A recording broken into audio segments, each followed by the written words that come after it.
Salut tout le monde et bienvenue pour une nouvelle vidéo sur Ougat Next. On profite un petit peu de la trêve hivernale en Euroleague pour vous proposer des vidéos bilan de ce qui s'est passé sur le début de saison.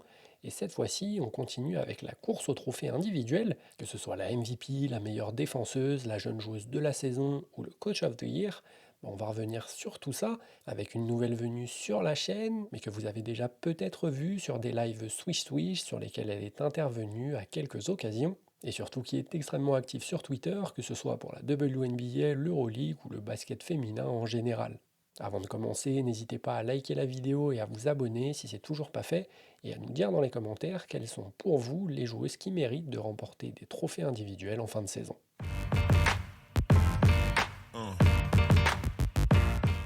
Et aujourd'hui donc je suis avec Emma, que vous connaissez peut-être si vous avez Twitter. Elle est très active sur le basket féminin, quelle que soit la ligue. Comment ça va Emma? Bah, super, merci de l'invitation, c'est top, c'est Bah, cool. merci à toi d'avoir accepté. Comme je le disais en intro, donc aujourd'hui on va faire nos trophées de la mi-saison, voir un peu qui sont les joueuses favorites pour chacun des trophées et les coachs. Et on va commencer tout de suite avec le trophée de la jeune joueuse de l'année. Et on a les mêmes finalistes pour le moment, qui sont Juste Yosité, Elena Buenavida et Awafam. Qu'est-ce qui t'a fait mettre Juste Yosité en premier, Emma? Bah, je pense que c'est lié, au à la très bonne saison de Giron, hein, faut aussi remettre ça dans le contexte. Heu, en termes de en termes d'utilisation de la joueuse, je trouve que enfin dans son rôle, c'est parfait. On se demandait si, à l'étape supérieure, quand même en Euroleague, elle a jamais eu un grand rôle en Euroleague pour l'instant, depuis le début de sa carrière. On se demandait si elle allait, l'endosser, l'assumer et je trouve que son début de saison est vraiment top, elle est toujours aussi forte, à la création, sur les pick and roll, voilà, elle se régale avec, Mariam Coulibaly à l'intérieur, voilà. Même à 3 points, bon, à 40 elle tourne à 40 donc il y a pas grand chose à dire. Ouais, j'adore son début de saison et même défensivement, on a toujours dit que c'était un peu ses lacunes, mais globalement, je trouve qu'elle fait les efforts. Alors c'est pas une stoppeuse, ça le sera jamais, mais je trouve qu'on arrive bien à la cacher aussi collectivement dans la défense de Gironde donc voilà, globalement, je trouve que ouais, c'est un super début de saison et voilà, meilleure passeuse de son équipe, ouais, il y a pas grand chose à dire, hein, honnêtement, ouais, elle, heu, elle endosse vraiment son rôle, de la meilleure des manières. Ouais, je te rejoins là-dessus, j'aime beaucoup son utilisation, on la voit beaucoup off-ball avec Clara Mmh. Holm qui prend un petit peu les devants sur la création, mais derrière elle est aussi capable de prendre des pics, on l'a vu avoir quelques éclats. Elle a 3 matchs à plus de 20 points Mmh. sur le début de la compète. Pour rappel, hein, Juste Cité, c'est une 2005, on a l'impression qu'elle est là depuis 15 ans déjà, parce qu'elle a commencé très jeune en pro, mais ça reste une très jeune joueuse. Elle tourne à plus de 15 points, quasiment 5 passes, plus de 3 rebonds par match depuis le, Mmh. depuis le début de saison. Ah, tu le disais, 40% à 3 points en prenant 6 par match. Je ne sais pas si on se rend compte du volume, c'est C'est fou. énorme, même pour une joueuse de son talent, et ça reste impressionnant de tourner comme ça. Et à quasiment 17 dévals, c'est la sixième meilleure scoreuse de l'Euroleague pour sa Mmh. première vraie année, parce que si je ne me trompe pas, elle avait joué quelques matchs avec l'Asvel il y a 2 ans C'est en, ça, ouais. en Euroleague, mais où bah, c'était l'année où il y avait Marine, Gabi, il y a eu énormément Mmh. de blessures, donc elle avait un rôle très limité dans cette équipe-là. Pour sa première vraie campagne en Euroleague, être la sixième meilleure marqueuse, elle est deuxième meilleure éval de son équipe, deuxième meilleure scoreuse derrière Mariam Koulibaly, meilleure passeuse, tu le disais. Et donc, ouais, 3 matchs à plus de 20 points, match contre Bourges, un match contre Prague, le match retour, alors qu'elle avait Mmh. été catastrophique à l'aller, on l'avait C'est très vrai. peu vue. Et derrière, un match contre les Flammes, c'est. Est-ce qu'on peut dire que c'est la meilleure joueuse de Gironne là, sur ce début de saison? Ouais, je pense que globalement, c'est la meilleure joueuse.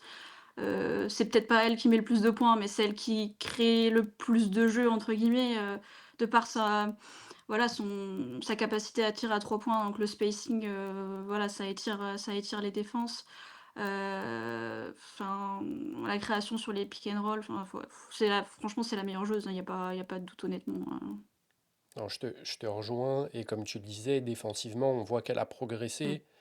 le Mmh. système défensif de Girona fait aussi que bah, on Oui, arrive, comme tu le disais, à la cacher un petit peu plus et, euh, et à pas trop se laisser avoir. Mais en fait, une joueuse de sa taille, de son envergure à son poste, elle a un physique pour jouer poste 3 en fait. Et elle joue tout un à deux, fait. c'est une combo. Donc bah, sur des ailières et des arrières un peu plus petites, Mmh. elle arrive à dominer physiquement là-dessus. Et aussi, c'est elle qui a les ballons en fin de match quand c'est un peu Mmh. tendu. On se souvient, hein, le match retour contre Prague, c'est elle qui avait les ballons, qui a mis les gros shoots quand il le fallait. Donc, non, je pense que pour ce trophée de jeune joueuse de l'année, il n'y aura pas trop de débat à la fin de saison Je et pense que ça va aller vite, ouais. ouais, elle devrait l'avoir assez facilement. Les Mmh. deux autres joueuses dont on voulait parler, c'est deux joueuses de Valence, c'est Elena Buenavida et Awafam. Et on a tous les demi Elena Buenavida devant Awafam Mmh. dans notre classement. Est-ce que tu peux m'expliquer pourquoi? Alors, alors je trouve que déjà, bon, juste une première chose, je trouve qu'elle est pas assez utilisée, mais c'est la même chose aussi pour Awafam, donc je pense qu'on est d'accord là-dessus. C'est clairement la meilleure, créatrice de cette équipe. Voilà, elle est si jeune, mais elle arrive à mettre vraiment en valeur ses coéquipières. Bon, son drive, il est fou, son premier pas, personne peut le rattraper. Et puis elle a aussi un passing, plutôt correct aussi, dès qu'elle voit elle peut pas aller au cercle, voilà, elle transmet la balle à l'opposé, il y a pas enfin voilà, elle a la vision directement donc voilà, c'est une bonne passeuse. Elle peut mettre ses 3 points ouverts, on va dire.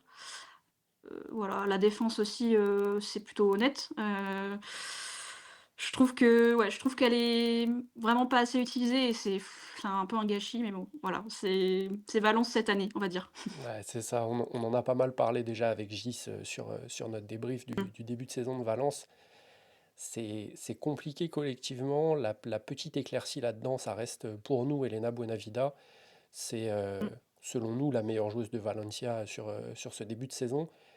Tu le disais, elle drive extrêmement bien. C'est une joueuse qui a un premier pas létal.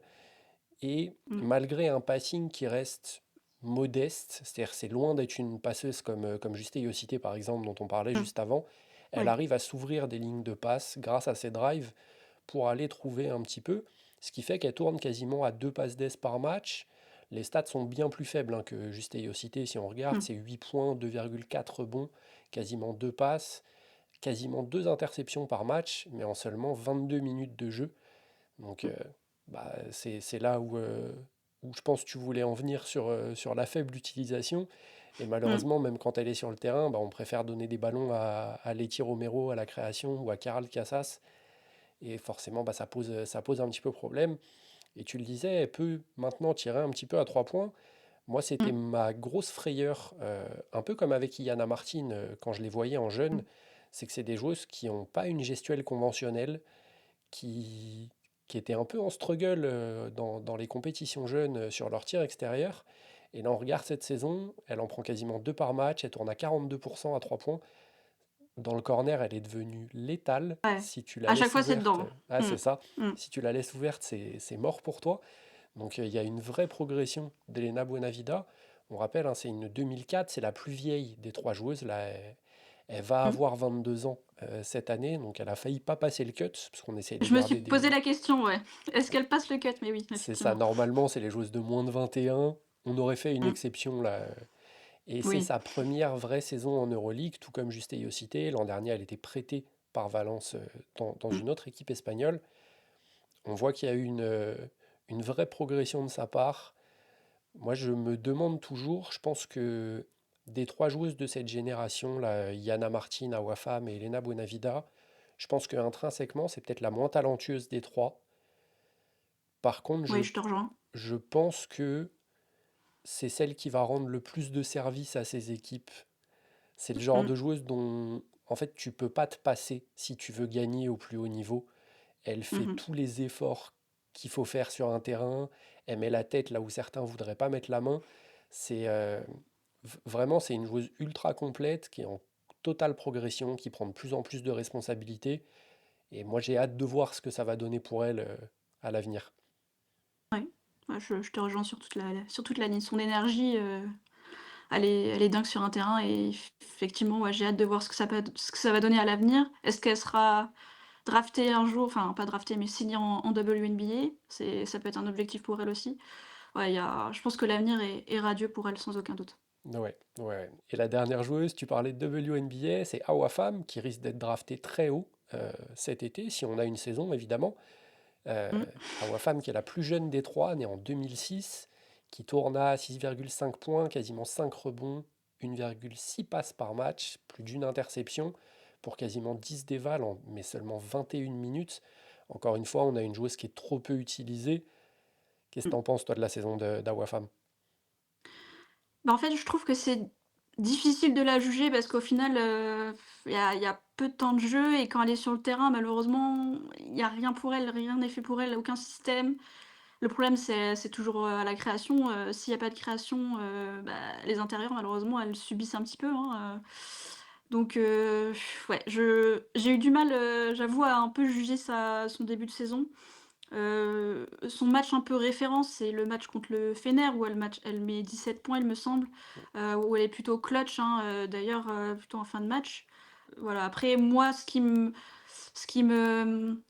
on va dire ce que j'ai bien aimé sur le début de saison, c'est surtout sa défense, en fait, finalement. Parce que quand en attaque, il y a pas vraiment d'occasion, d'opportunité. Voilà, elle peut switcher, sur les petites, elle est bon, il y a pas de protection de cercle, mais déjà être mobile et pouvoir switcher, c'est déjà plutôt pas mal. Après le passing aussi est plutôt bon, elle sait servir ses coéquipières, voilà, quand elle voit une coupe, d'une de ses coéquipières, elle arrive à faire la bonne passe au bon moment, donc ça c'est cool. Voilà, après globalement, c'est vrai qu'en attaque, pas grand chose à se mettre sous la dent, quoi. Bah, j'ai noté là depuis le début de saison, il y a seulement 3 matchs à plus de 20 minutes de temps de jeu. Mmh. Pour une joueuse qui est dans la conversation pour le pick 1 de la prochaine draft, c'est trop peu. Ouais. Elle a fait un Eurobasket là cet été qui était. Il y a eu le carton contre l'équipe de France, mais dans l'ensemble qui est plutôt correct. Il y a eu du moins bien en début, puis après ça a été un peu mieux. Je trouve que sur des jeunes joueuses comme ça, surtout des intérieurs qui mettent un peu de temps à arriver à maturité, il faut leur donner des ballons, faut les laisser jouer en fait. Surtout quand tu vois le marasme offensif qui est Mmh. Valencia sur ce début de saison. Donne des ballons à Wafam, en fait, t'as rien à perdre en faisant ça. Si Kayla Alexander est capable de dominer comme elle le fait sur certains matchs, Wafam est capable de le faire aussi. Par contre, le vrai positif là sur ce début de saison, c'est ses pourcentages à 3 points. Elle tourne à Mmh. quasiment 44% Mmh mh. depuis le début de saison. C'est quelque chose qu'on avait assez peu vu quand elle était plus jeune sur les championnats avec l'Espagne, voire même la saison dernière avec Guernica. Là, on sent que c'est quelque chose qu'elle a envie d'amener à son jeu. On sent que c'est quelque chose aussi qu'elle a envie de travailler pour la WNBA, parce Mmh. que bah, forcément, ça reste une intérieure assez grande, mais par rapport à des Britney Griner, même à Dominique Malonga, bah, elle va leur rendre quelques centimètres, donc pouvoir les amener au large avec sa mobilité. Moi, j'aime beaucoup. Voilà, on attend encore plus dans son utilisation. Pas grand-chose à reprocher à la joueuse, si ce n'est bah, encore, mais ça c'est le cas pour toutes les jeunes joueuses, des petites erreurs d'inattention sur certaines rotations, des retards, des petites fautes qu'il faudrait ne pas commettre. Mais ça va avec l'apprentissage du métier. Mais non, dommage pour les deux joueuses de Valencia. Il y a énormément à faire en fait avec des talents comme ça et elles sont trop peu utilisées. Donc sur ce début de saison, en tout cas, à moins qu'il y ait vraiment une révolution d'ici à la fin, le trophée devrait logiquement aller à Juste Yocité pour ce trophée de jeune joueuse de l'année. Oui, je pense aussi. Je pense aussi et même le top 3 globalement, je vois pas d'autres jeunes qui pourraient éclore, comme ça sur le tard, honnêtement, je vois pas. Non. Elles ont toutes au-dessus de 21 ans au final, les «jeunes» entre guillemets qui jouent beaucoup donc ouais, je pense que ça va pas bouger. Ouais, je suis assez d'accord. Je voulais qu'on fasse des mentions honorables, mais sur cette Mmh mh. catégorie, c'est vrai que bah, en fait, le réservoir est assez maigre, soit parce C'est que les ça. clubs ne donnent pas forcément de minutes à leurs jeunes, soit parce qu'en fait, on va arriver dans un moment de la saison où bah, les équipes qui ont besoin de gagner vont donner de moins en moins de minutes à leurs jeunes. et on va vite se retrouver avec ce top 3 un peu figé, je pense. Les seules qui pourraient, pourquoi pas, c'est les joueuses de Prague, puisqu'ils ont recruté quelques jeunes joueuses à l'intersaison, Mmh. mais elles n'ont pas assez de responsabilités par rapport aux trois qu'on a cités. Donc il y a quand même très peu de chances que ça arrive. Mais voilà, notre top 3 pour, euh, pour ce trophée, juste ayant cité Elena Bonavida et Awafam. Et on va tout de suite passer au trophée de coach de l'année. Cette fois, on part sur le banc. Et là, on a trois finalistes également. On n'a pas les mêmes cette fois-ci. Mmh. Pour toi, tu m'as dit donc Roberto Iniguez, Miguel Mendes et Romuald Hierno. Et moi, j'ai changé un petit peu. À la place de Romuald Hierno, j'ai Victor Lapeña, le coach de Skio. J'ai favorisé le bilan là-dessus, mais on va en Mmh. reparler. On a tous les deux Roberto Iniguez en première position. Explique-moi un peu ton choix.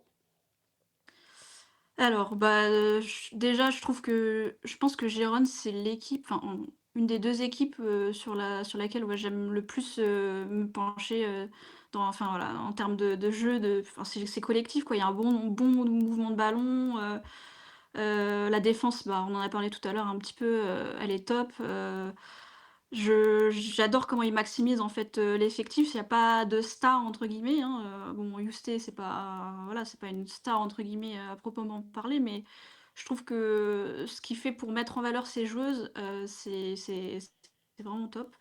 Après aussi, il y a l'effet de surprise. Moi personnellement, je m'attendais pas du tout à ce que Giron soit aussi fort, en ce début de saison. Ouais, Donc ouais, j'avoue ouais. que ça a un peu joué sur, ma décision et puis voilà, c'est vrai que globalement, les matchs, on s'ennuie jamais, Après moi, ce que «j'attends le plus» entre guillemets, c'est, comment il va s'adapter avec le départ de Laetitia Amiré parce qu'elle était quand même, elle était importante dans le dispositif, que ce soit en attaque ou en défense. Donc ouais, j'ai hâte de voir comment il va s'arranger avec tout ça. Bon, il y a Chloé Bibi qui est là, mais c'est pas le même type de joueuse. Voilà, donc j'ai hâte de voir comment il va pouvoir, s'adapter, pendant les matchs avec ça. Mais ouais, sinon globalement, j'adore la saison de Gérone, donc pour moi, c'était logique qu'ils soient en premier. Ouais, ouais, je te rejoins totalement. Donc pour rappel, hein, Gérone, c'est 7 victoires, une défaite. La seule défaite, c'était face à Bourges. Elles ont perdu de 6 points dans le dernier match de la première phase. C'est la deuxième meilleure attaque de l'Euroleague avec plus de 81 points marqués. C'est, je crois, la cinquième meilleure défense. C'est une équipe qui joue très agressivement des deux côtés du terrain, hein. Défensivement, c'est une équipe qui met des pressions tout terrain, qui essaye d'étouffer la montée de balle Mmh. pour la ralentir le plus possible, qui joue beaucoup sur le rebond offensif, grâce Mmh. à Mariam Koulibaly et à Laetitia Amir dont tu parlais juste avant. Comme tu le disais, là, son départ, ça va changer pas mal de Mmh. choses. C'est une joueuse qui comblait beaucoup de manques dans cette équipe, qui amenait une dimension athlétique énorme, qui leur permettait de courir, au rebond off, elle était géniale. Ouais. Défensivement, elle a des segments qui sont longs, donc elle touche quasiment tous les ballons, que ce soit au contre ou à l'interception. Donc là, son départ va faire beaucoup de mal à l'équipe. Et comme tu disais, j'attends vraiment de voir comment Roberto Iniguez va s'adapter. Mais oui, je te rejoins. Je pense que sur les 3 premières semaines de compétition, c'est sûrement la meilleure équipe d'Europe. Et Mmh. après, le Fener s'est réveillé. Oui. Et bah, Rouleau compresseur, mais oui. voilà, difficile de lutter Mmh. avec le Fener. Mais c'est de loin la deuxième meilleure équipe là, sur ce début de saison en Euroleague. Et je pense que ce serait mérité pour Roberto Iniguez d'avoir le trophée. Comme tu le disais, personne n'attendait Girona à ce niveau-là. L'an dernier, elles font une très belle saison dans le championnat espagnol, hein, mais l'effectif a pas mal changé. Euh, Mmh. pour ceux qui ne savent pas forcément, hein, Minia Touré était dans l'effectif l'an dernier. Tu la remplaces numériquement par Juste Cité, tu fais venir Laura Quevedo, tu vas chercher deux trois joueuses par-ci par-là, et tu arrives à une équipe qui est très complète. Même le banc arrive à apporter Mmh. vraiment. Il arrive vraiment à inclure toutes les joueuses, que ce soit en attaque ou en défense. Donc ça, moi franchement, j'adore les voir jouer. Je te rejoins totalement là-dessus. Et donc, on passe à la meilleure équipe sûrement d'Europe, Mmh. puisque notre choix à tous les deux en deuxième position, c'est Miguel Mendes, donc le coach du Fenerbahçe, qui affiche un bilan de 8 victoires, 0 défaites, qui a mis des raclés à peu près tout le monde depuis le début de saison, sauf un match contre Valencia dont on parlait tout à l'heure, qui est allé Mmh. en prolongue. Par contre, depuis, bah, ça déroule, hein. Je crois qu'il n'y a pas eu une victoire en dessous de 20 points. Le rouleau compresseur est lancé et elles ajoutent petit à petit des nouvelles joueuses. Là, il y a Gabi qui est arrivée récemment, possiblement Jonquel Jones qui va arriver aussi. Ouais. C'est n'importe quoi C'est cette équipe du interminable le Fener. truc. Ouais, c'est Ouais, ça. c'est clair. Ouais, c'est bah, ouais, c'est déjà, bon, bah, il a du talent, forcément dans son équipe, donc on aurait tendance à dire: «Oui, c'est plus simple quand tu as du talent et cetera», mais l'année dernière, c'était quand même un super effectif et niveau jeu, c'était compliqué, donc je trouve que c'est quand même, voilà, c'est une belle saison de la part de ce coach. Voilà, l'équipe joue super bien, ça c'est très collectif. Il arrive, voilà, il y a Kella McBride qui arrive, il arrive à bien l'intégrer, à avoir, des systèmes pour elle, tu vois? Tous les systèmes en sortie d'écran où elle est elle est injouable. Enfin voilà, je trouve que c'est pareil, ça maximise plutôt bien les joueuses. Bon après, on a tendance à dire que c'est vrai qu'Emma est un peu moins au cœur du jeu, mais il y a tellement de talent que honnêtement, je suis pas sûre que ça ait un gros impact au final sur les résultats de l'équipe, la preuve. Non, je trouve que voilà, ouais, c'est un bon début de saison. Après moi, il y a juste une chose qui me gêne, je sais que toi aussi ça te gêne un petit peu, sur les rotations. Alors c'est pas forcément, je sais qu'en championnat c'est un peu plus compliqué parce qu'il y a les problèmes des étrangères et cetera. Mais même en Euroleague, je trouve qu'il tarde à faire ses changements. Il y Mmh. a par exemple, il y a Emma qui joue en fait les 10 premières minutes, mais elle est pas sortie et elle a les voilà, les mains sur les genoux et elle est «cramée» quoi, entre guillemets. Et je trouve que c'est dommage parce qu'il aurait pu s'il peut la sortir, 2-3 minutes avant qu'elle soit cramée.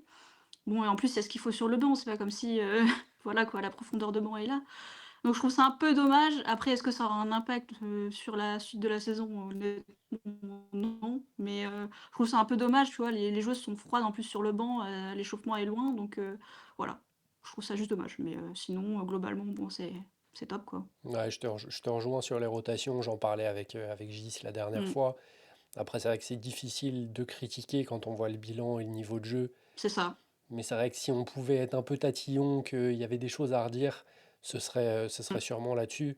Non, tu l'as très bien dit, hein, c'est une équipe qui joue beaucoup mieux que la saison dernière, malgré un effectif qui reste similaire, entre guillemets. Euh, les joueuses majeures sont restées, hein, Julie, Gabi, Kayla McBride, qui avait fini la saison avec le Fener l'année dernière, et Emma. Tu viens rajouter Iliana Rupert, qui est une joueuse Mmh. qui a besoin de ballon, tu arrives parfaitement à l'intégrer dans ton effectif. Tu as des joueuses turques qui bah, font le boulot, hein. Après, il a l'avantage Mmh. d'avoir dans son effectif les meilleures joueuses turques disponibles, Ça aide. que ce soit Alpere Onar, Sevgi Ozun, Olkay Shakir ou Tera McCohan là récemment, qui a pas joué en Euroleague mais qui joue en championnat. Donc Ouais, elle est pas inscrite en Euroleague. ouais, Mmh. ouais, ouais. Donc forcément, bah, ça aide énormément. Et derrière, tu as tout cet imbroglio à l'intérieur où bah, tu as des choses qui arrivent, des choses qui repartent. Tu devais avoir Dominique, finalement tu ne l'as pas. Puis tu devais avoir Jonquel, on ne sait pas trop où ça en est. Mmh. Là, le club lui a souhaité son anniversaire il y a très peu de temps Ouais, parce j'ai que vu ça. les fans ont un peu demandé où ça en Mmh. était. Et voilà, mais c'est vrai qu'on n'a aucune nouvelle concernant son arrivée. Mmh. Là-dessus, ça peut poser problème sur la fin de saison. Faut voir à pas piquer trop tôt non plus. C'est une équipe là qui a l'air d'être au top de sa forme. Est-ce que c'est pas un peu trop tôt dans la saison? Quelle est la marge de progression encore de cette équipe? Parce que bah, pour des équipes comme Girona, comme Prague, comme Galate, c'est toutes des équipes où on voit encore où est-ce qu'on peut aller. Ouais. Alors que là, le Fener, on a l'impression qu'elles sont déjà au top. Donc, est-ce que ça va durer encore pendant 3 mois? Est-ce que tu vas rester à l'abri des blessures? Est-ce que c'est tout de suite un peu plus Mmh. compliqué, mais malgré tout, là, sur la première partie de saison, on en parlait avec Gis, c'est la meilleure équipe d'Europe. Euh, Mmh. c'est la meilleure attaque, plus de 91 points marqués par match. C'est la meilleure défense, moins de 60 points encaissés. C'est, C'est fou. c'est indécent. Et ouais, comme je le disais, depuis la petite frayeur là, contre Valence, c'était le deuxième match de la saison, je crois, pour Mmh. elle. Derrière, ça Ouais. déroule, à mettre 30 points à tout le monde et il n'y a personne qui peut aller les jouer. Et ça nous amène donc à notre troisième coach. Toi, tu as Mmh mh. choisi Romuald Arnaud, le coach de Charleville-Mézières, qui affiche un bilan de 2 victoires pour 6 défaites. Les 2 victoires, c'est Mmh. contre Sopron lors de la première phase. Mais il y a quand même eu des matchs un petit peu références. Défaite de 6 puis de 4 contre Galate sur la première phase. Une défaite de 2 points contre Schio, donc qui sont des équipes qui jouent le haut de tableau, hein, respectivement. Ouais. Le calendrier a été difficile en plus pour elles. Qu'est-ce que tu peux nous dire là-dessus? Pourquoi Monsieur Yarno dans ton vote? Ouais. Beh, en fait, c'est un peu moi, tu vois, cette 3e place, c'est un peu une «wildcard» entre guillemets. Je J'ai eu du mal à un peu à trouver, le coach, alors j'ai choisi Romel Meijerno parce que je trouve qu'en termes de jeu, et en termes aussi de plaisir de regarder, tu vois? Je trouve que c'est l'équipe qui voilà, après Galate, après le Fener, après toutes ces équipes-là, c'est Charleville qui est arrivé. Je me suis dit: «Bon, pourquoi pas?» En plus, il a pas un effectif profond. Voilà, enfin, honnêtement, c'est un effectif plutôt d'Eurocup, enfin, je trouve. Donc, ce qu'il arrive à faire avec cet effectif, voilà, il maximise, à fond les joueuses. Je trouve que le développement des jeunes aussi, enfin «jeunes» entre guillemets, Colline Franchelin, Noémie Brochant et cetera, même la petite Lucie Jérôme qui en sortie de banc qui amène beaucoup d'énergie. Je trouve que, voilà, je trouve que c'est super bien coaché et voilà, je voulais pas trop mettre en avant le bilan parce que oui, effectivement, le bilan est pas bon, mais après elles sont aussi dans le plus groupe, enfin le groupe le plus compliqué. Je pense qu'elles auraient été de l'autre côté, ça aurait peut-être été différent. Mm. Donc voilà, j'avoue que j'ai plus mis en avant le collectif et le niveau de jeu que le bilan. Donc voilà, non, c'est vrai que ouais, j'ai pris plaisir, devant leur match. Non, je suis d'accord, pareil, on en parlait avec Gis la dernière fois. C'est une équipe où tu as le plus petit budget de l'Euroleague, Mmh. tu manques cruellement de talent. Malgré tout, tu arrives à faire suer des équipes comme Galate et comme Skio. Là, sur la deuxième phase, ça devient un peu plus compliqué. Il y a eu des blessures. Tu es un Ouais, peu les dans le dur, longues hein, blessures en plus. voilà, donc ça aide pas. Malgré tout, tu as réussi à prendre 2 victoires. Franchement, c'est très bien. Honnêtement, je m'attendais à ce qu'elle sorte. En début de saison, je m'attendais à ce qu'elle sorte dès la Mmh première mh. phase de l'Euroleague. Je pensais que Sopron serait meilleur que ça. Sopron a été dégueulasse, donc bah, Charleville a réussi à tirer son épingle du jeu, mais c'est pas comme l'Olympiakos et des VTK en fait, où c'était 2 équipes très Ouais. mauvaises et là on Mmh. sentait vraiment que Charleville avait sa place pour la deuxième phase. Malheureusement, tu tombes dans un groupe qui est ultra relevé. Mmh. Prendre Galatzkio au premier tour et derrière tu vas te taper Prague, Girona et Bourges, c'est compliqué pour Ça elle. pique, ouais. Donc non, je te rejoins là-dessus. Je pense que c'est une équipe qui aurait pu arracher le play-in sur, dans l'autre groupe, dans le groupe F. Là, Mmh. malheureusement, le calendrier est très difficile. On le disait, il y a eu des blessures. Mais pour une wildcard, très honnêtement, je trouve ça totalement légitime pour Romuald Diarno. Moi, j'ai choisi Victor Lapeña, le coach de Skio. J'ai Mmh mh. privilégié un peu plus le bilan. 5 victoires, 3 défaites pour Skio. C'est la quatrième meilleure attaque de l'Euroleague, avec quasiment 78 points par match. Malgré le manque de création, on en parlait la semaine dernière hein, avec Gis, toute ta création repose sur Maria Condé. Il a réussi, malgré un effectif, donc lui, il arrive pareil, hein, c'est sa première saison avec le Mmh. club, là, il arrive avec un effectif totalement nouveau qui ne se connaît pas, en tout cas pour les joueuses majeures. Tu fais venir Jessica Shepard, Cecilia Zandalassini, Maria Condé, Annette Steinberga. C'est, c'est compliqué de mettre quelque Mmh. chose en place. Malgré tout, bah, offensivement, ça déroule. Il y a eu là, le match référence contre Prague où elles en mettent 30, où on a l'impression qu'elles marchent sur l'eau. Mmh. C'était indécent. Après, Prague a décidé de ne pas défendre sur ce match, mais bon, il faut quand même On aller est le d'accord. chercher, hein. C'est une équipe qui a du talent. Mmh. Tes seules défaites, les 3 défaites que tu as, c'est 2 défaites contre Galatasaray et une contre Girona, qui sont en tête du groupe. Donc, toutes les autres équipes, tu as réussi à les battre. T'as pas eu de. Même si tu t'es fait peur contre Charleville, par exemple, bah, tu as quand même réussi à aller le chercher au forceps. Donc, non, il y a des choses bien dans cette équipe. Défensivement, il y a encore quelques problèmes. Tu encaisses quasiment 72 points par match. Donc, le delta est pas énorme. Donc, tu attaques très Mmh. bien, mais derrière, si tu encaisses autant, ça sert pas à grand-chose. On sent que c'est une équipe qui monte petit à petit en régime. Tu as le retour de Maria Condé, qui est revenu extrêmement vite de sa rupture du tendon d'Achille, mais qui revient Ouais. très très bien. Moi j'ai l'impression de revoir quasiment la joueuse qui était dans la course au MVP l'an dernier, et Mmh. c'est une des meilleures joueuses d'Europe quand elle est à ce niveau-là. Ça aide forcément. Mais non, j'aime bien ce que propose La Peña, pourtant je suis pas son plus grand fan. Euh, Mmh. J'avais un peu de mal par moment l'an dernier à Mersin Ouais. sur le début de saison, ça restait compliqué. Mais là, sur ce début de saison, je me suis dit, bon, allez, quitte à choisir quelqu'un, autant récompenser un coach qui arrive dans une nouvelle équipe, qui a Mmh. réussi quand même à avoir un bilan correct. Et je suis parti sur la Peña.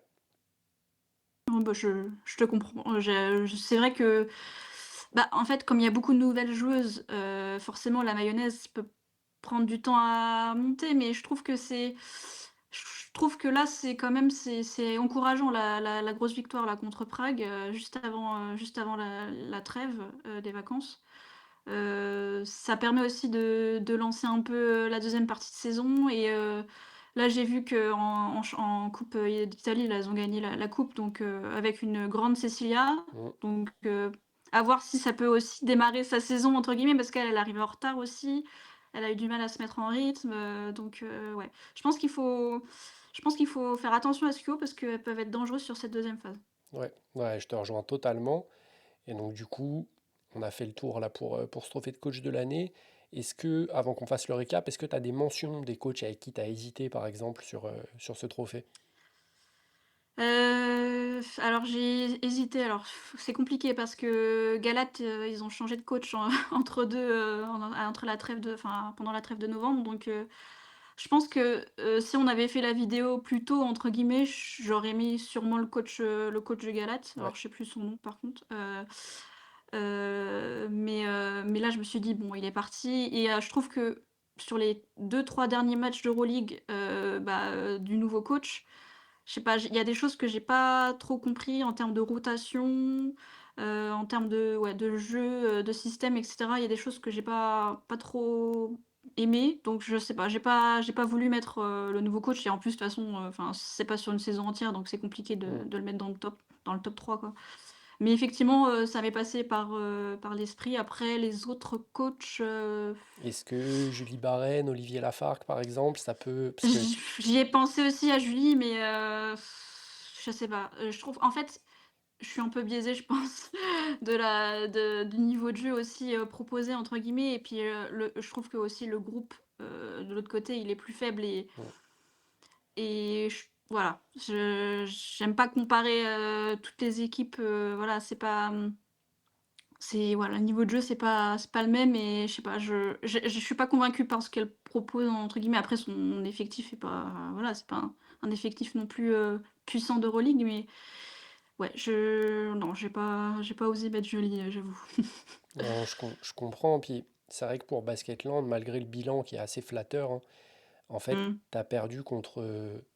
À part contre Mersin, tu as perdu contre tout le monde. Parce c'est ça. que tu perds contre Valencia, tu perds un match sur les deux contre Saragossa, tu perds un autre match contre Venise.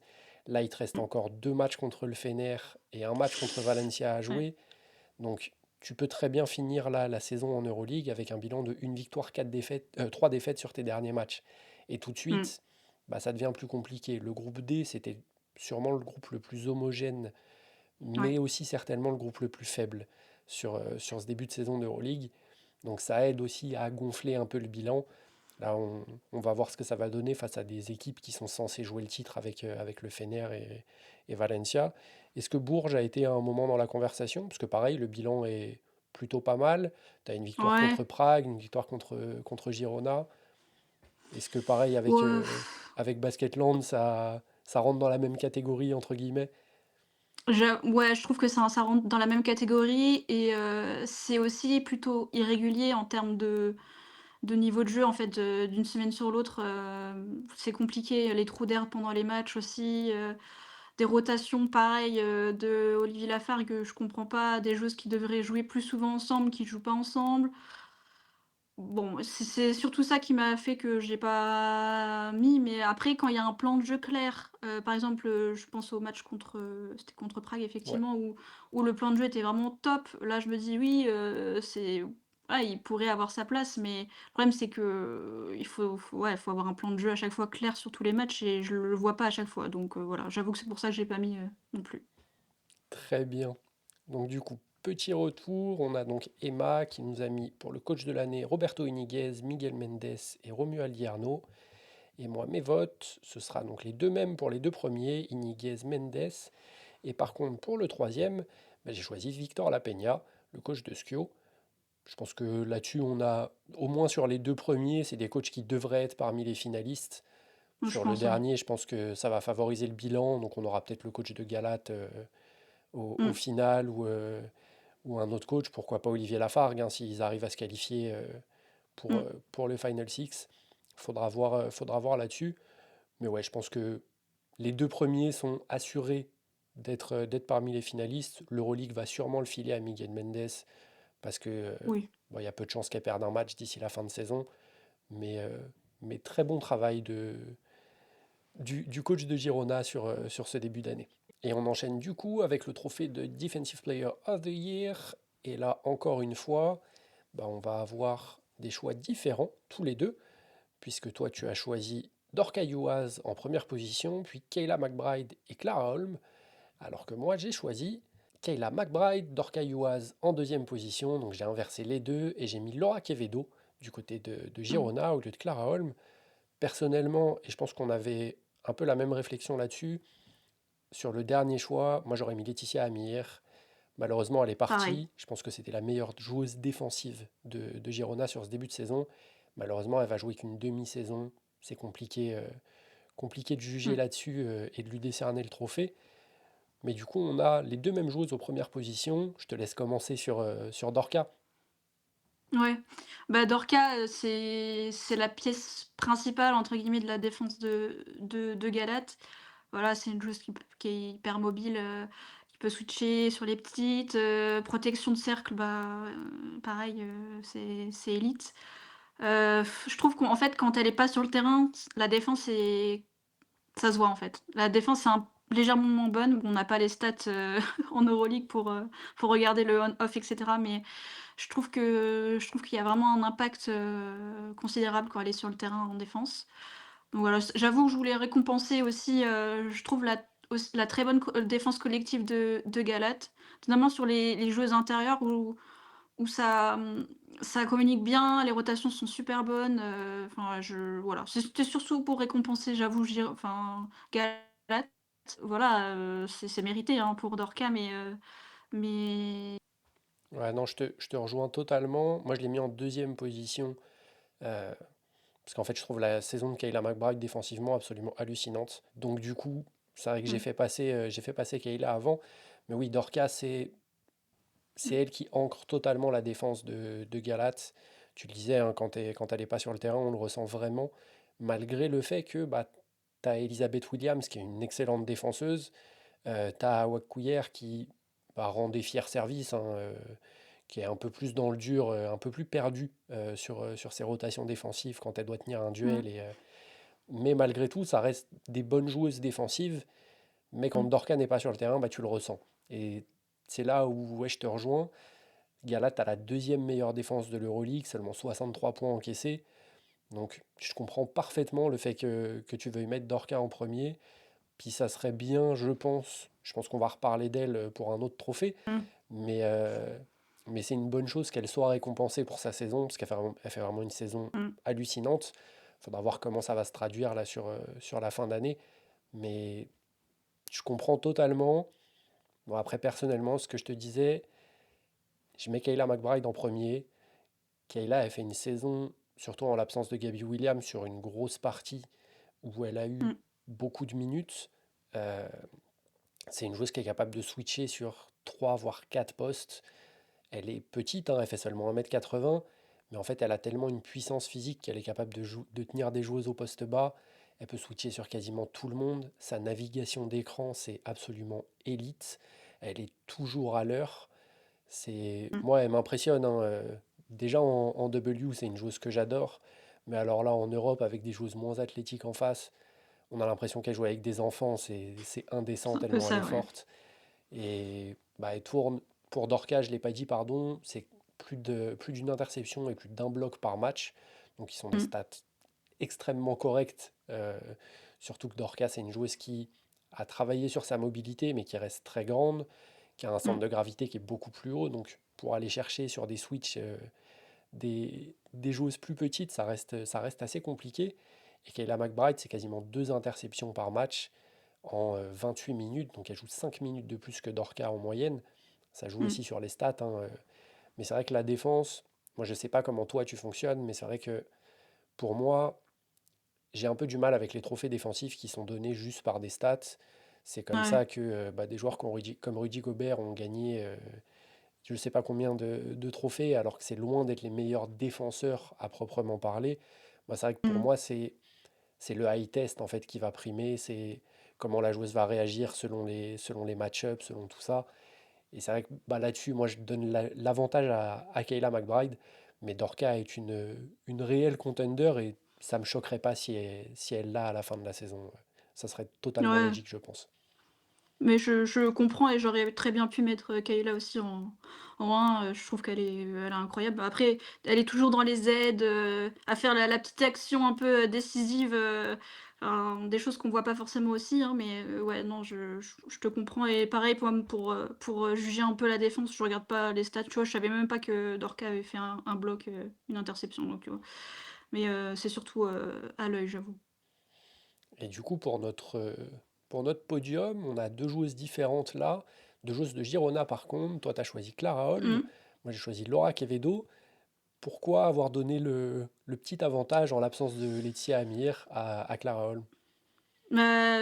Pareil, j'ai beaucoup hésité avec Laura, effectivement, mais je me suis dit: «Je prends Clara» parce que je trouve que la défense, tout terrain de Gironne, elle est étouffante et c'est le premier rideau, en fait et à chaque fois, elle m'impressionne, elle lâche pas la joueuse, quoi. Elle est partout, même sur les lignes de passe, elle est plutôt pas mal. Elle arrive à faire des deux trois petites interceptions quand il faut, elle est vraiment présente, beaucoup d'énergie, sur le terrain aussi en défense. Voilà, après c'était aussi pour récompenser sa belle saison, aussi, ça englobe aussi un peu l'attaque, mais voilà, je trouve que c'est ouais, elle est indispensable sur, cette défense de Girone. Après Laura, j'ai beaucoup hésité et j'aurais pu la mettre aussi parce que je trouve qu'on comment dire? On la met pas assez, parfois en valeur, sur ce qu'elle fait, des choses de l'ombre quoi, le taf de l'ombre comme on dit et voilà, elle se bat à travers les écrans, toujours là au rebond, voilà. Non, je comprends totalement qu'on puisse mettre Laura en 3 et j'ai beaucoup hésité, j'avoue. Non, moi, c'est un peu de la même manière que toi avec Romuald Arnaud. C'était un peu Mmh. ma wildcard Ouais, j'avoue sur ce aussi. trophée-là. Je voulais récompenser une joueuse de Girona en Mmh. l'absence de Laetitia Amir. J'ai hésité entre les deux et je me suis dit, bon, allez, je vais mettre Laura Quevedo. Statistiquement, c'est loin d'être la meilleure. C'est une joueuse qui a, au final, beaucoup de temps de jeu, parce qu'elle joue quasiment Mmh. 29 minutes hein, par match avec Girona. Mais je le disais dans notre débrief avec Gis, c'est une joueuse, quand elle n'est pas sur le terrain, tu le ressens tout de suite. Elle t'apporte Ouais. énormément dans sa navigation d'écran, dans sa provocation de passage en force. C'est une joueuse qui est ultra intelligente, qui a du vice, mais du bon vice. Mmh. C'est pas une joueuse qui va jouer pour blesser, comme on peut le voir avec certains ou Mmh. certaines. C'est voilà, elle va se mettre sur ta route pour provoquer un passage. Elle va te tenir le short au moment où toi tu dois partir sur un écran. Et en fait, toutes ces petites choses-là, c'est des choses qui font gagner ton équipe. Donc, Mmh. je te rejoins totalement. Je pense que Clara Holm a sûrement plus de chances d'être sur le podium à la fin de la saison. Et encore, ils Mmh. vont peut-être privilégier d'autres joueuses on le sait, hein, le trophée de défenseur de l'année, c'est souvent des joueuses qui mettent des contres ou qui Oui, font énormément d'interceptions qui va l'avoir. Mais malgré tout, Clara Holm, elle coche quelques cases. C'est la deuxième ouais, meilleure intercepteuse de l'Euroleague, plus de c'est ça. 2,4 interceptions par match. C'est très très fort hein, à ce niveau-là. Ça rappelle un peu, même au niveau des stats, hein, ça rappelle un peu la saison de Pauline Astier l'année dernière, Ouais, où, j'y ai pensé aussi, ouais. Mmh. où on voit vraiment l'explosion. Et comme tu le disais, c'est le premier rideau défensif d'une défense tout-terrain qui arrive à faire déjouer la plupart des équipes. J'en parlais avec Gis, Mmh. on a l'impression qu'elle a quatre poumons, elle s'arrête jamais de courir. Elle a un moteur qui est absolument énorme et je trouve que ça lui fait du bien parce qu'on l'a vu avec la Suède beaucoup à l'Euro avec le ballon, Mmh. mais qui se faisait prendre sur des déplacements défensifs. Là, le fait de partager les responsabilités offensives avec Juste Cité par exemple, ça permet de la soulager un peu de ce côté-là du terrain et elle peut donner un peu plus défensivement, ce qui en fait une Mmh. joueuse redoutable qui n'a pas peur d'y aller, qui va au contact malgré sa petite taille, parce que c'est une meneuse assez petite, hein. Mmh. Donc non, non, moi je comprends totalement. Ma wildcard fait que j'ai décidé de mettre Laura Quevedo. Il y a d'autres joueuses qui auraient pu prétendre à ce trophée. Est-ce que tu as des petites mentions sur le Deep Boy? Heu, J'avoue que j'ai eu du mal à en trouver parce que alors il y a des joueuses individuellement qui sont très fortes, en défense. Voilà, je pense à Gabi et cetera, mais elle a pas joué assez de matchs donc tout de suite, voilà. Pareil à Prague, tu voilà, Pauline Astier, c'est une voilà, en défense, c'est pas mal, mais je trouve que la défense de Prague, malheureusement, cette année, c'est compliqué.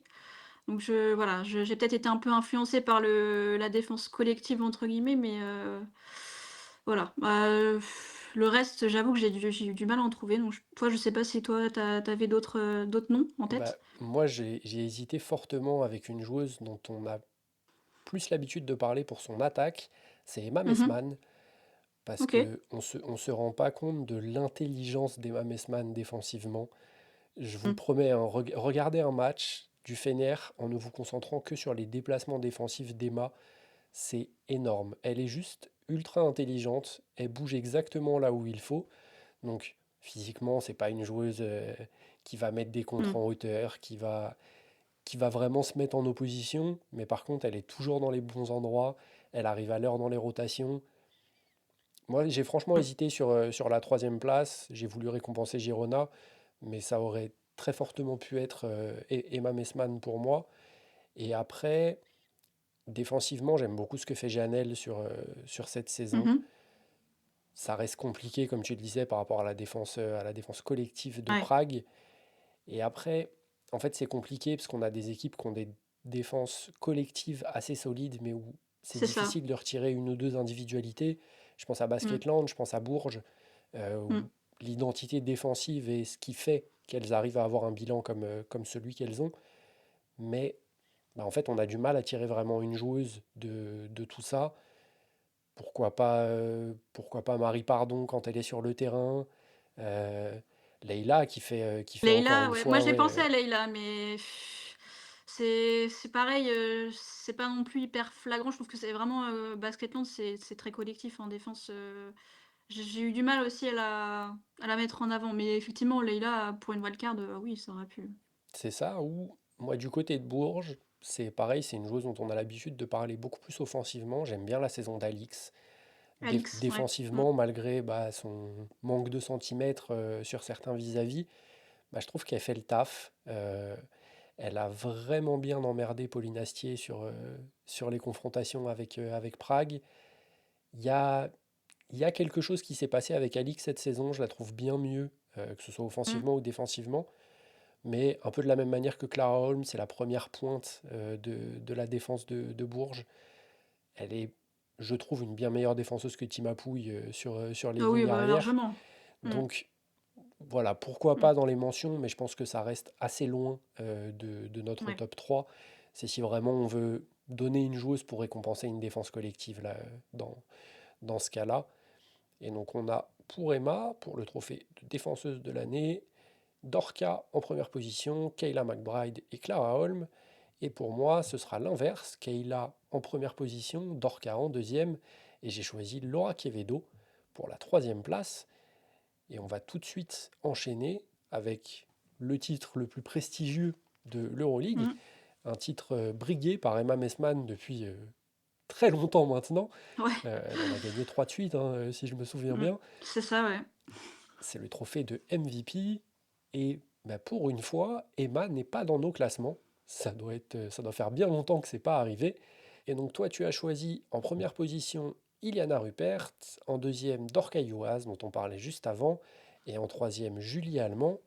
Et moi, j'ai fait l'inverse par rapport à toi, encore une fois. J'ai choisi Julie Allemand en première position, Dorca en deuxième et Iliana en troisième.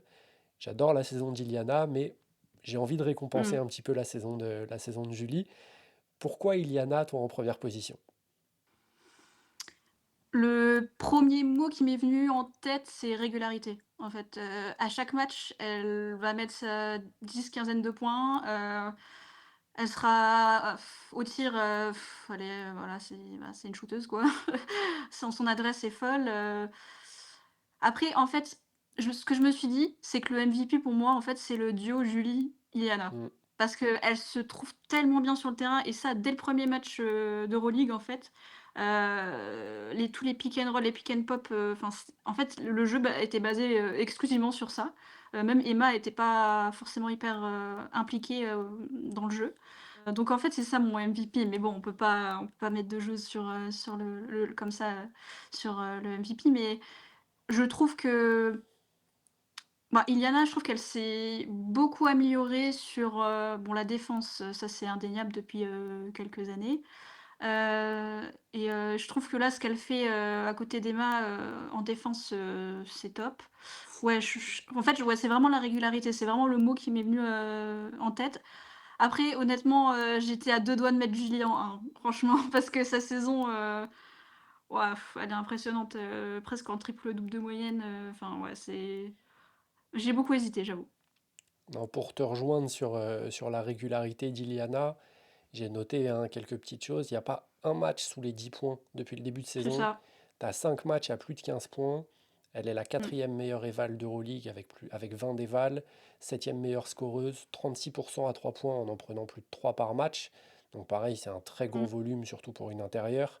Elle tourne à 15,1 points, 6,4 rebonds, 2,3 passes, 1,6 interceptions en Mmh. 28 minutes par match. Donc elle n'a même pas un temps de jeu démesuré, hein.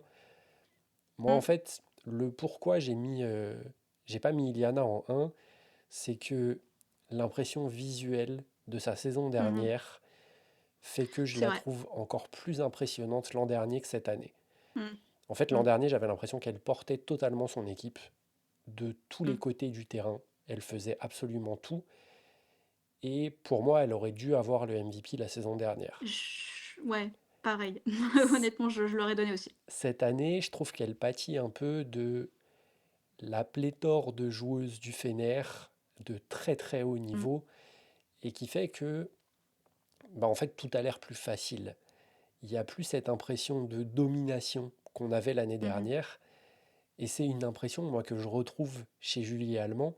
Est-ce que c'est parce qu'elle a plus le ballon en main étant donné qu'elle est meneuse que peut-être hein, Mmh. et pourtant vous savez à quel point j'adore Iliana et je suis son premier défenseur depuis des années.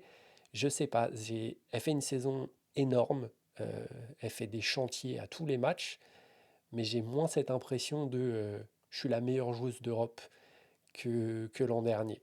L'an dernier, j'ai Mmh. l'impression qu'on pouvait lui donner la balle à n'importe quel moment et elle allait nous mettre 2 points ou 3 points. Défensivement, elle était tout aussi solide que cette année.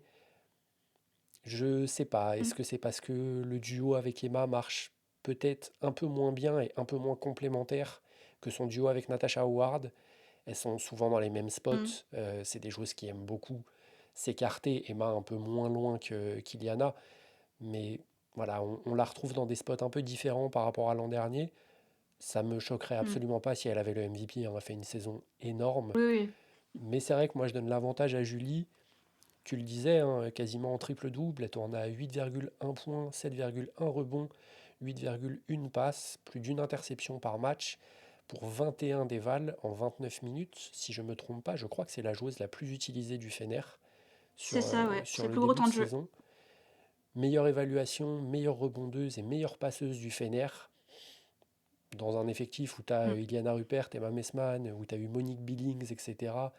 Être la meilleure rebondeuse, c'est costaud. Être la meilleure éval, c'est pareil, il faut y aller.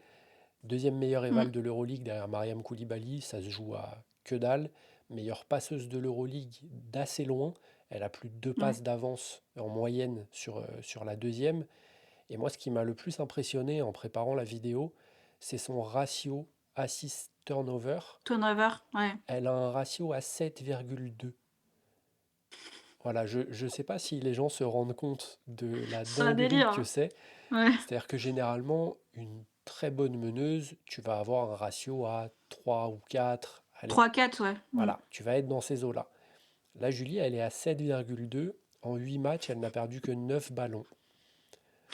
Alors qu'elle a bah, pas mal le ballon dans les mains, hein. Elle est beaucoup plus Oui. agressive que l'an dernier. Il y a 3 matchs quasiment en triple-double, où ça se Mmh. joue à une ou 2 passes, ou un rebond, ou 2 points. Elle fait une saison qui est géniale. On retrouve la Julie de Los Angeles agressive Mmh. comme on aime la voir. Moi, je suis complètement fan de sa saison. C'est elle le métronome de cette équipe du Fener.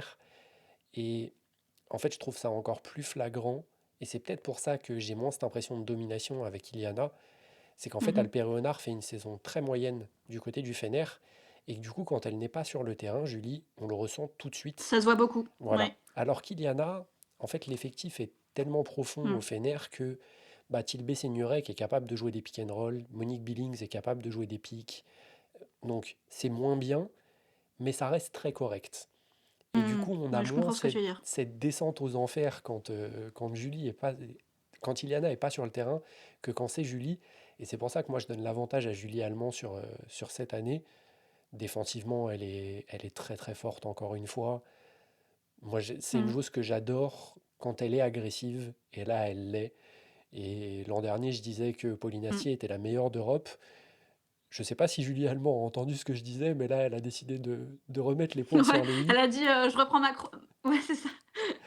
«Je reprends ma couronne, de meilleure meneuse d'Europe», je pense. C'est totalement ça. Mais ouais, non, mais je te rejoins sur Julie, déjà sa saison, à Los Angeles, c'était top, quand elle est agressive vers le panier.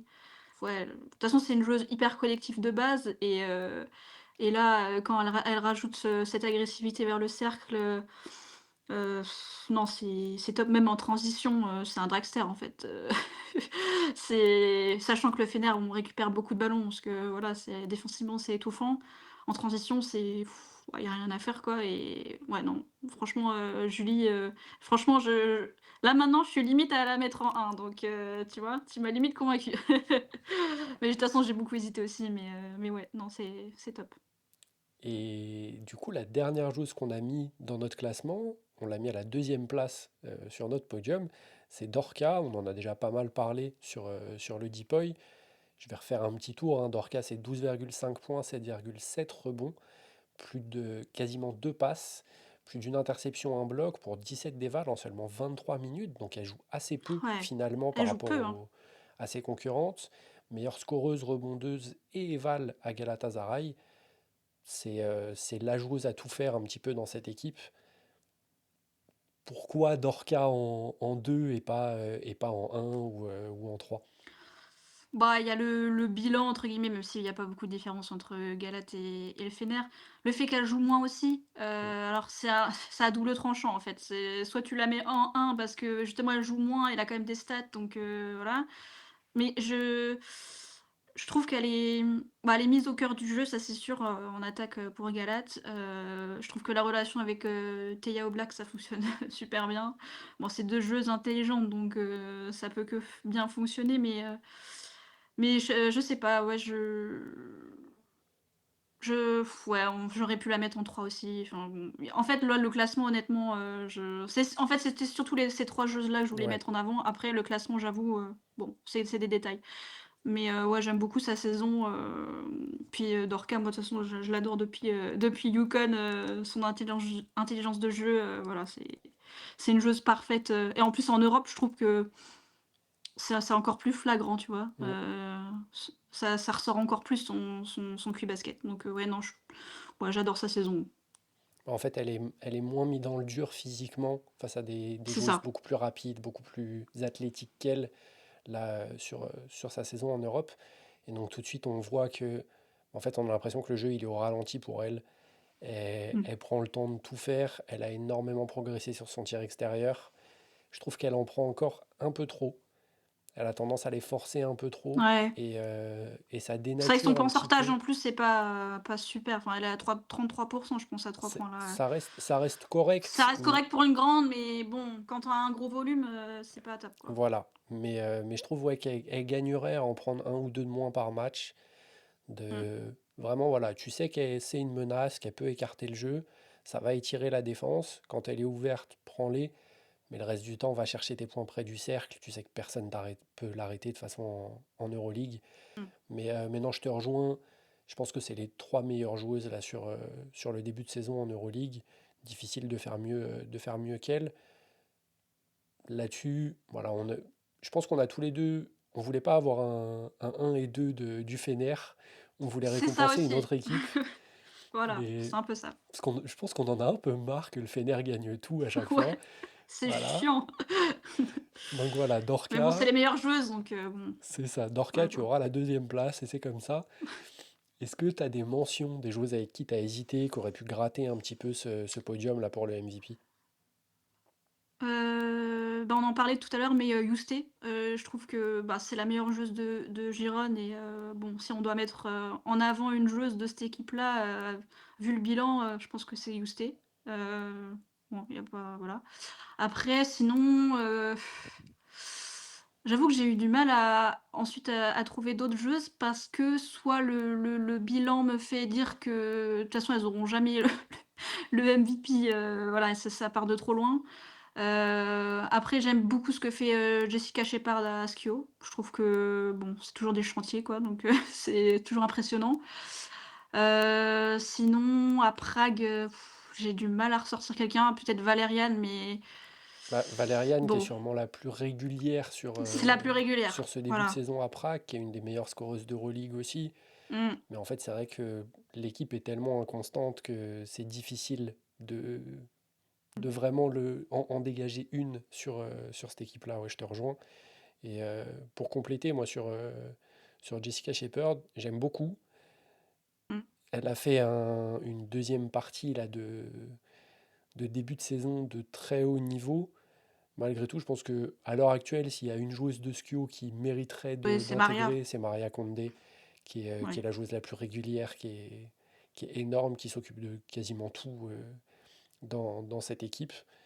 Et après, bah ouais, je te rejoins, en fait, c'est difficile parce que soit on a des équipes qui sont très collectives et où il n'y a pas d'individualité qui ressortent vraiment. Mmh. Regarde, hein, Basketland est deuxième de son groupe avec aucune individualité vraiment forte. Et de l'autre côté, on a des équipes avec des individualités très fortes, mais qui jouent pas bien. Mmh. Je vois beaucoup là dans les classements comment, de l'Euroleague, du MVP, où bah, Kayla Alexander est mentionnée parce qu'elle a eu des matchs, Ouais, ouais. elle a fait des cartons, que ce soit au point ou au rebond. Moi, j'ai beaucoup de mal avec ça. Même chose Mmh. avec Mariam Koulibaly, qui est très haut dans les rankings Mmh. de la plupart des gens.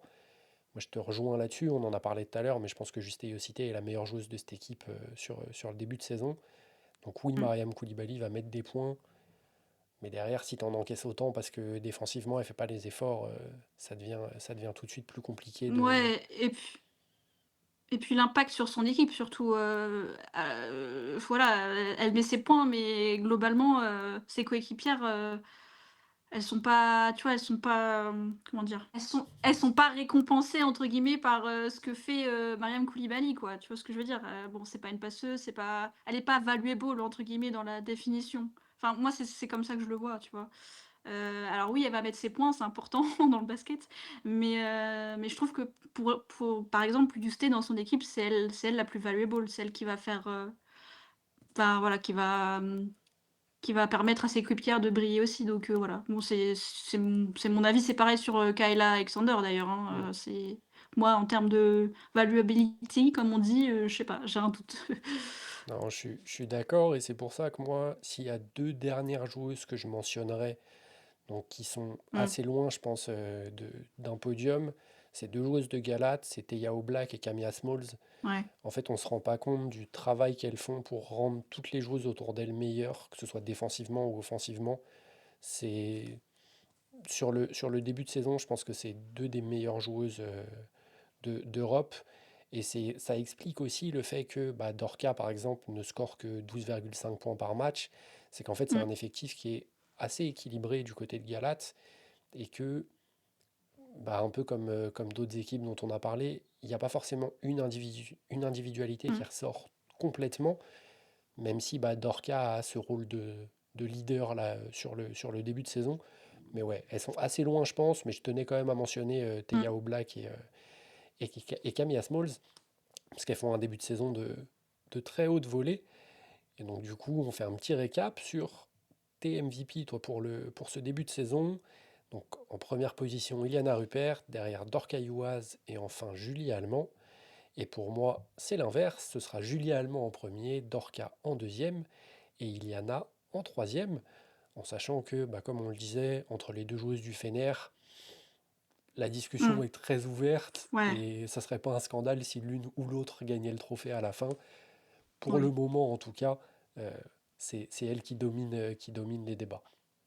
Bah, du coup, je pense qu'on a fait le tour. Si petite question là comme ça, si tu devais faire un 5 majeur là sur la première partie de saison, bon, en sachant que du Mmh, coup on a cité pas mal de oui, joueuses qui pourraient y rentrer, tu mettrais qui dans ton 5? bon déjà le top 3 MVP sans discussion. Je rajoute, Yousté et heu, Maria, je pense. Ouais, ok. Comme ça Ok. fait un 5 équilibré quoi, tu vois? Ouais, Un ouais. peu avoir un poste 3 et Julie Alamène, en 2 Yousté, puis, voilà à l'intérieur Dorca et Iliana. D'ailleurs ça fait un beau 5 ouais, j'avoue. Ouais, ça, C'est pas mal. ça joue au basket. Ça joue au basket, ouais. Ouais, moi je pense que j'interchangerais. J'adore Maria, mais je pense que sur le début de saison, je mettrais Kayla McBride sur, OK, sur le je poste comprends. 3. Pareil, je pense que ça joue au basket, ce genre de 5 Oui, de départ. C'est pas ça va. dégueu. Mais ouais. Bon, du coup, je pense qu'on a fait le tour. Merci encore une fois, Emma, d'avoir accepté l'invitation. Bah, merci à toi, c'était cool. Si ça vous a plu, n'hésitez pas à liker la vidéo et à vous abonner et à nous dire dans les commentaires si vous êtes d'accord avec nous, si vous auriez des classements totalement différents. Ça fait toujours plaisir de débattre avec vous, donc n'hésitez pas, allez-y. En attendant, ben, la reprise de l'Euroleague, ce sera cette semaine, ça reprend mercredi. On se retrouve donc très vite pour des vidéos débrief. Si vous avez envie d'y participer, n'hésitez pas non plus à me contacter. Vous avez tous les liens des réseaux sociaux d'Emma qui fait également partie de Nothing But French, donc qui attend impatiemment le, Mmh. la signature du On CBA attend. pour C'est la long. WNBA, mais que vous pouvez retrouver donc sur Twitter. En attendant, bah, à bientôt, passez un bon week-end, peace out.